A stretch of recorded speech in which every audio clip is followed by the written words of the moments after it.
Everywhere GBS.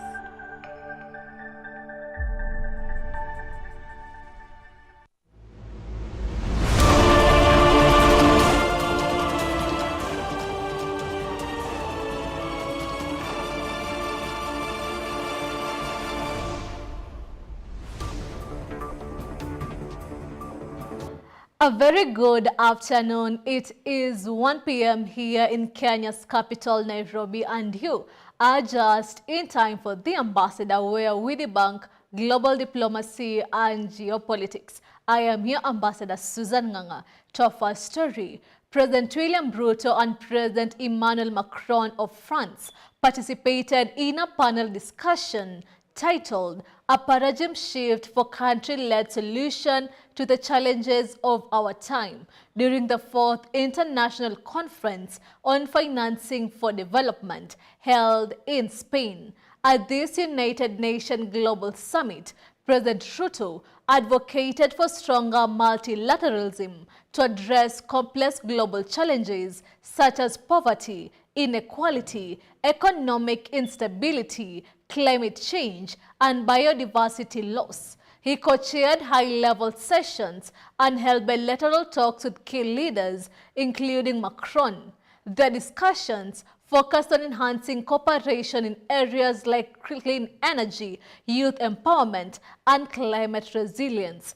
This engagement is part of ongoing collaboration between Kenya and France, which has included joint initiative in energy transition, transport, and infrastructure development. The summit and the panel reflect both countries' commitment to advancing country-led, locally tailored solutions to pressing global issues. I associate myself with the sentiments expressed by President Macron in this context, that this Pact for Prosperity, People and Planet is not premised on North versus South.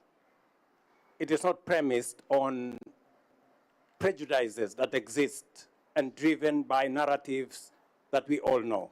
That was not the premise upon which we established this platform. And this platform has been driven in all its aspects in trying to find solutions. And let me say this. Today we have common ground by both the people living in the global north and global south on reform of the financial institution. It is no longer a matter of those of us from developing countries. I see many, in fact, everybody who spoke today in this forum spoke about the need to reform the international financial architecture. It is no longer, when we raised it initially, we looked like madmen, but today, everybody agrees that there is something that needs to be done about the international global architecture. And Ajay Banka here already has enumerated to us what steps are being taken to address the concerns that have been put forward by this forum that is jointly between people from different shades of. Secondly, let me say this. The international arena cannot solve this problem alone. We have to be realistic. There are things that must be done in domestic jurisdictions. There are things we must do in our countries. And I will explain. For example, a matter that was ably canvassed by President Lorenzo about health. It is true. There is a relationship between poverty and conflict. There is a relationship between health and development. And as a result, it's become increasingly clear to us that even in the context where global resources, global fund resources, Gavi resources are going down, we must step up domestically mobilized resources to fill the gap. This is what we have done in Kenya, for example, so that we're not just discussing about reform of the international global financial architecture. We are also discussing reform of our own domestic raising interventions so that we have resources that is available at the domestic level. Just allow me just to say this, because it's important to contextualize where we are. For example, in Kenya, even when global resources were dwindling, we stepped in with domestic raising resources. We changed the infrastructure for raising health insurance from where we had 0.something% and the poor were paying 10%. We agreed on a standard 2.75% for everybody to pay. What has happened? We have raised $1 billion, money that we didn't have, and we have raised it domestic, using domestic resources. So some of the interventions can be sorted out by looking at domestic raising interventions that are local in its nature. Let me also say this. We've also leveraged on the private sector to provide help in Kenya. We worked with manufacturers that were buying from, we were buying from them equipment for our hospitals. We decided to change it on the other side. We decided to create an investment out of equipment. Now manufacturers are investing. We have now a leasing program, a fee-for-service program, where manufacturers, where we were buying a CT scan or an MRI for our hospitals, today they bring the MRI to the hospital, they bring the CT scan to the hospital, and we pay for service. For every service we get, we pay for it. We don't have to pay for the equipment anymore. So we have changed. Instead of us investing in buying equipment, manufacturers have seen an investment opportunity for them to put equipment in our hospitals, and it comes out as a win-win. So the private sector and the public sector are collaborating to deliver on public interventions. As a result, we have mobilized close to another $1.5 billion from the private sector to fund our health delivery mechanism.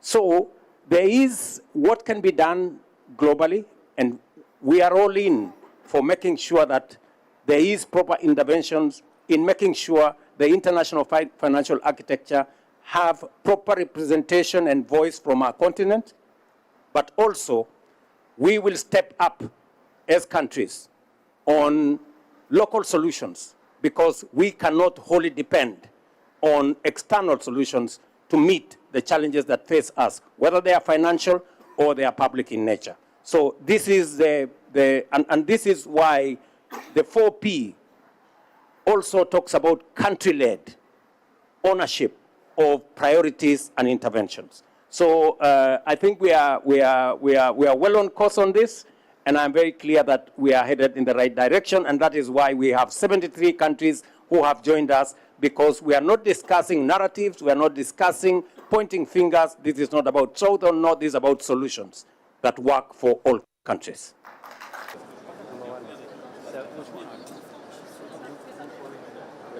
All your narrative was based on a big divide between North and South. This is the exact opposite of what I do believe in. Because I think it's feasible to make hand in hand together a common agenda. But as long as you will have people in Europe and North America saying, these people in the South are my main problem, I don't want them, they are just migrants. Or people from the South saying, in the North, you have my main problem, this is cynicism, wealthy people and a post-colonial approach, we have no chance to deliver a global agenda.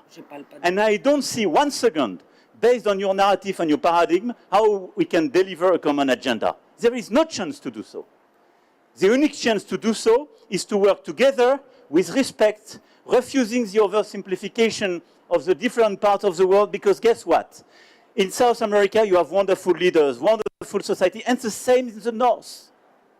And you have politicians who want to build precisely a new growth model and cooperation between North and South. And being in charge during the past 8 years, I spent my life to do exactly what you mentioned. And my main example is about COVID time. In COVID time, day one, probably remembers Ramaphosa, President Ramaphosa will remember, and Ngozi does remember. First month, I was invited by African Union to build the Common Action Act in the G20. And this is precisely because in Africa, they needed vaccine but didn't produce vaccine on their soil. They were lagging behind. Your point is right, but I want to treat it and not just just denouncing it. And this is why we decided to make this platform in Africa. Does make sense. So it's feasible to change the thing, but not by just lecturing people on the other side because you come from the south, because I know very good guys from the north doing exactly the same speech with the opposite arguments, but working together and building bridges and based on facts and science, working together in order to improve the problem we have. This is just what I wanted to add.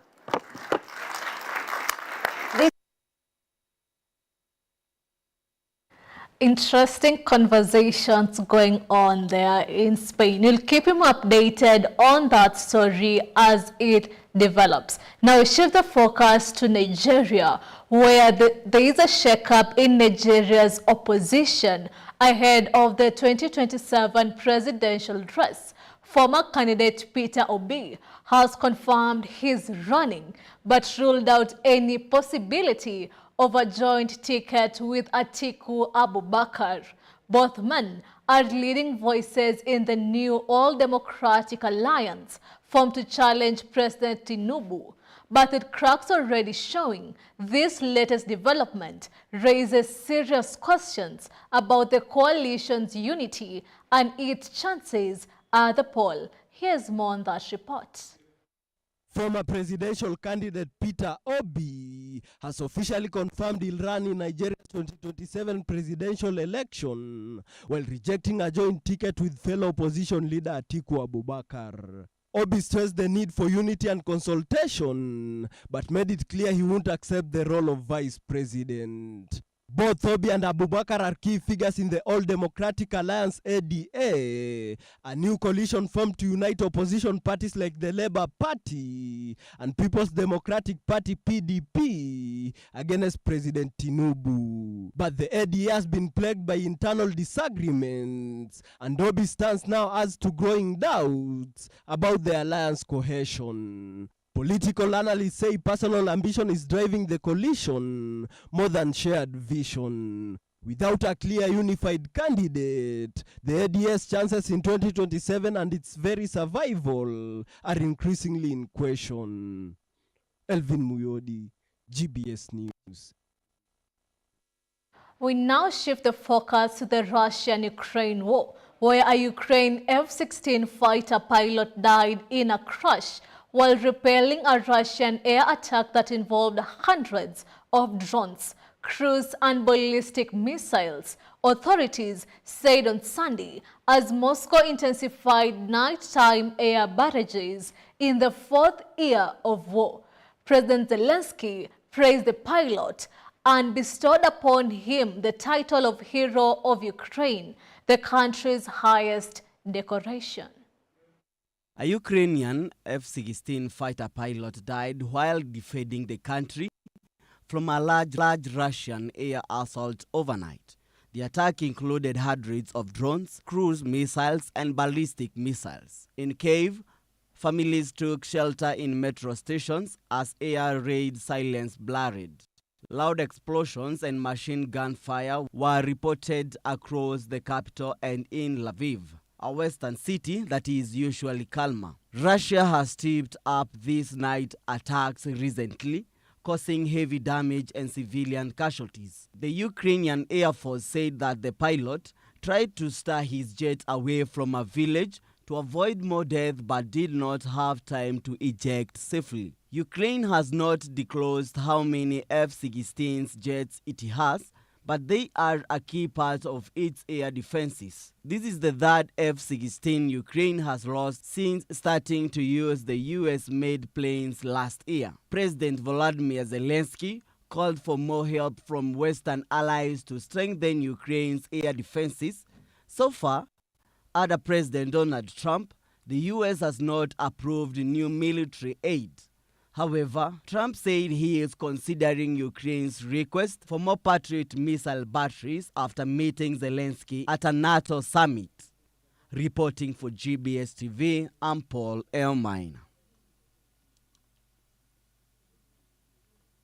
Paul's report brings us to a very fast break. We'll be right back with even more. Hello, boys and girls. How are you today? Because I am very, very happy. So we are on Kids Mind on GBS TV. Today we're going to make ta-da! A boba tea letter set.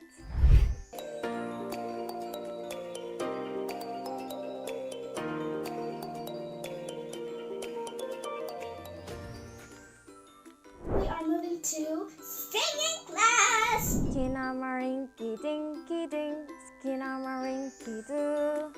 I love you. The tortoise and the hare. Friends, do you know about this story? Now you're finished to make.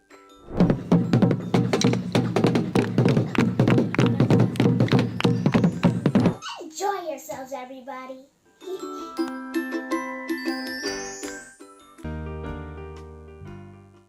A student can transition from other curriculums, such as the Kenyan CB Pearson EdExcel curriculum and the IB curriculum, to the Cambridge curriculum.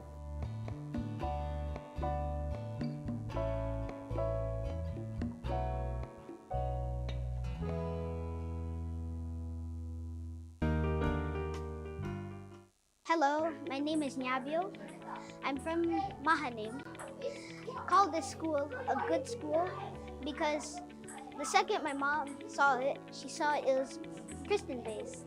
And when I see Christian-based, that's what the character my mother wants from me. And I like the sports that we play for PE.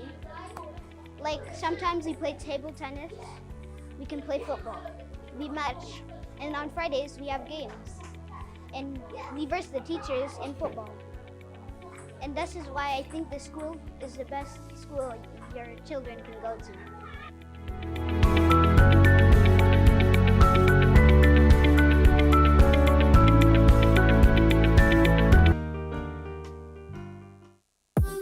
My name is Ima Gatoru. I'm a model, a commercial model to be precise. And I've been asked this question, like, is model an art? And yes, modeling is an art because there are different products that you're supposed to promote or design, and you have to have that skill of you promoting that design or that product. So how you walk, how you talk, how you present yourself, like how you pose for a picture or pose for an item, or how you drive into a place and you mepewa. So you have to have that art or that skill for you to actually deliver what they want you to deliver. So yeah, modeling is an art.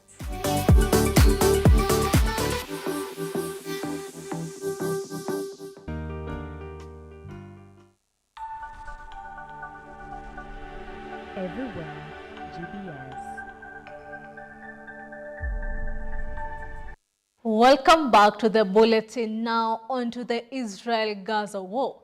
Israeli strikes killed at least 60 people across Gaza in some of the heaviest attacks in weeks, as Israel officials are due in Washington for a new ceasefire push by the United States President Donald Trump, a day after Trump called to make the deal in Gaza get the hostages back. Israel's Strategic Affairs Minister Don Demmer, a confidant of Prime Minister Benjamin Netanyahu, was traveling to Washington for talks on Iran and Gaza, according to an Israeli official and a source familiar with the matter. Israeli tanks pushed into the eastern areas of Zaytun suburb in Gaza City and shelled several areas in the north, while aircraft bombed at least 4 schools after ordering hundreds of families sheltering inside to leave. At least 58 people were killed in Israeli strikes on Monday, including 10 people killed in Zaytun and at least 13 southwest to Gaza City. Medics said most of the 13 were hit by gunfire, but residents also reported an airstrike. 22 people, including women, children, and a local journalist, were killed in an Israeli attack on a beachfront cafe in Gaza City. More than 220 journalists had been killed in Gaza since the war began in October 2023.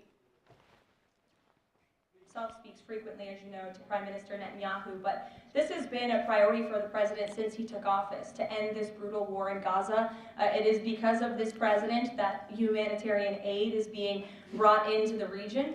It's heartbreaking to see the images that have come out from both Israel and Gaza throughout this war, and the president wants to see it end. He wants to save lives, and however, the main priority for the president also remains to bring all of the hostages home out of Gaza. As you know, his tireless effort has brought home many of the hostages, including all of the American hostages who were held there. So he wants to see both things happen, and we're continuing to work very hard to do those things.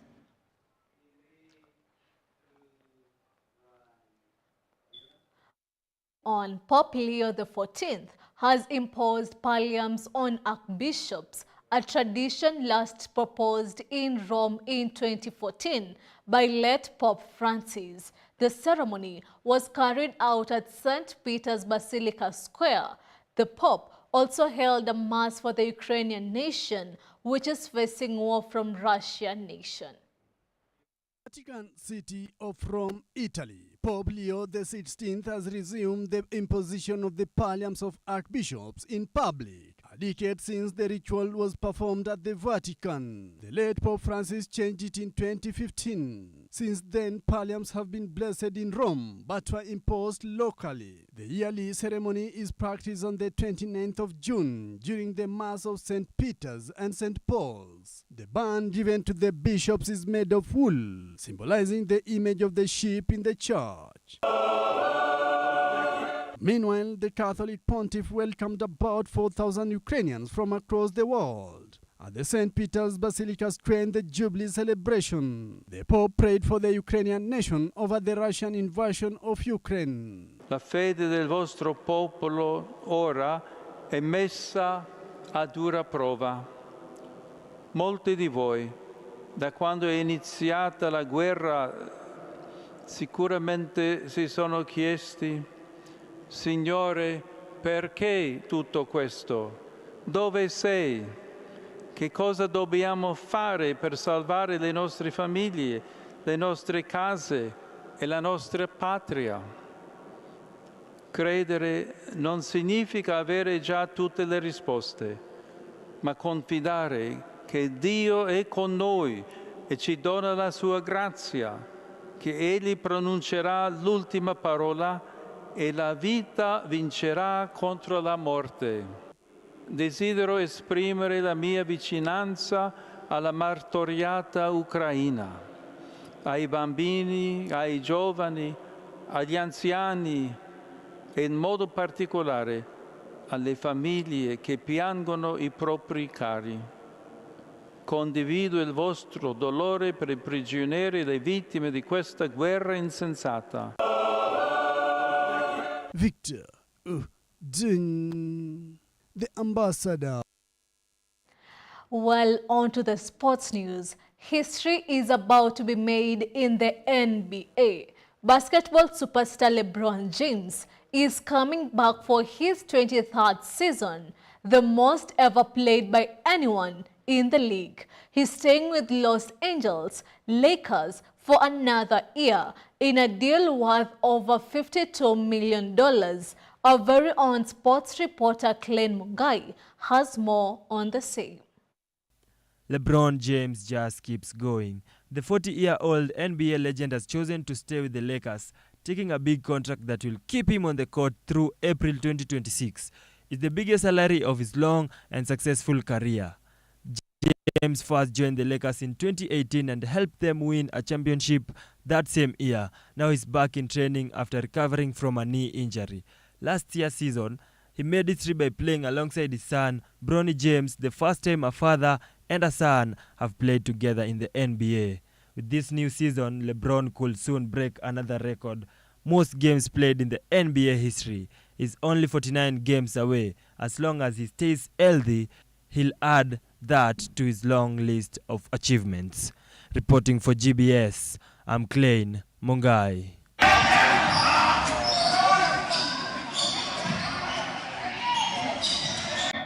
Well, that story brings us to the end of our bulletin. That's all for today with me, Ambassador Susan Nganga, on the Ambassador 1 p.m. Follow all of our stories at GBS TV Africa. It's updated throughout the day.